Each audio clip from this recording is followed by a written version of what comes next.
All right, welcome to a push commentary following the last of my final exams. We started a new block this week, so the intensities are going to be very, very low. This is a 3x6 with 70% of my 1RM on the close grip.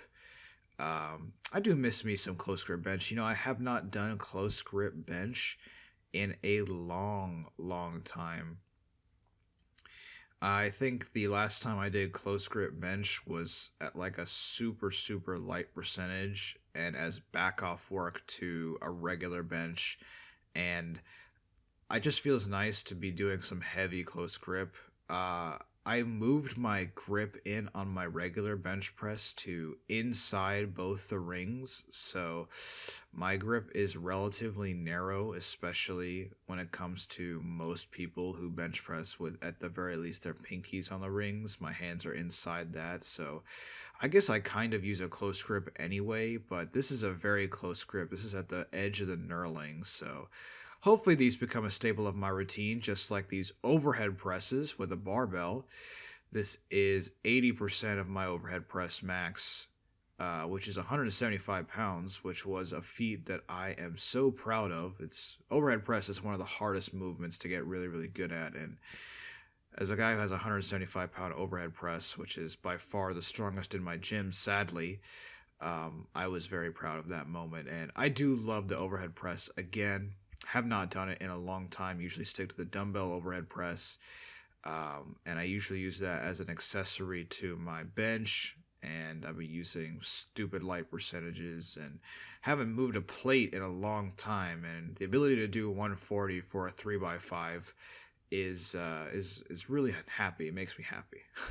So I hope I get to do more overhead pressing and close grip benching in this routine. Moved on to incline dumbbell press. Now, I dropped the stack by 2, I guess, if you want to call it. I went down 2 dumbbells. Usually I do the 75s for sets of 10 to 12, but I decided because it's a new block and the intensity is going to be relatively low, but should ramp up over time, I believe, that I'm going to drop it by 2 and go for 65s. These were 3 relatively easy sets of 12. I'm hoping to get to the hundreds at some point. I'm already rowing the 100 dumbbells, so once I get to incline press the 100 dumbbells, I'm going to be a very, very happy man. I hope I don't have to rotate out that movement, though. That would really suck. I'm going to just do barbell for forever.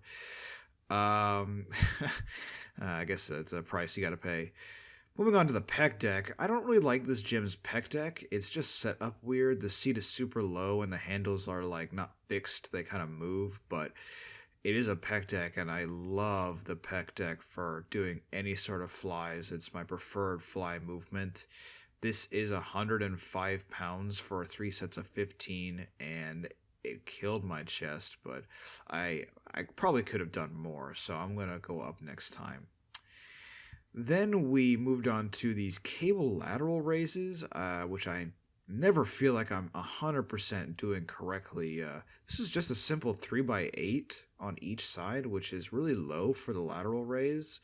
I wonder if it's going to go up eventually, or if it's just supposed to be an intense movement, but these were difficult, much more than regular laterals, but I never feel like I'm doing them right, so maybe leave a review in the comments or something. Then we had these kickbacks, these cable kickbacks. And let me say something, like, you could talk shit about the kickback, and the dumbbell kickback, okay, is probably pretty useless, but these, like, hurt. Like I said, 3 sets of 20. I was doing 15 pounds only, and these really, really burn my triceps. Now, it's difficult to assess whether or not that's because they were like tough and, I was struggling because my triceps were, getting worked, or if it was just because I was doing a ridiculously high amounts of volume, like it's 3x20. And I don't really handle volume that well, so maybe that was the case, but I enjoyed these. These felt really good in my triceps, and I don't care what people say. Like, this cable, because the tension is always on the muscle, is pretty good for doing the tricep kickback, so it's not necessarily a useless exercise. We finished off with some bicycle crunches, which is an exercise I've never done before. I usually don't directly work my abs ever, and so you can see I'm kind of flailing around, like I don't really know what I'm doing. So any criticisms in the comments would be appreciated. But that concludes the workout, and I'll catch you guys next time.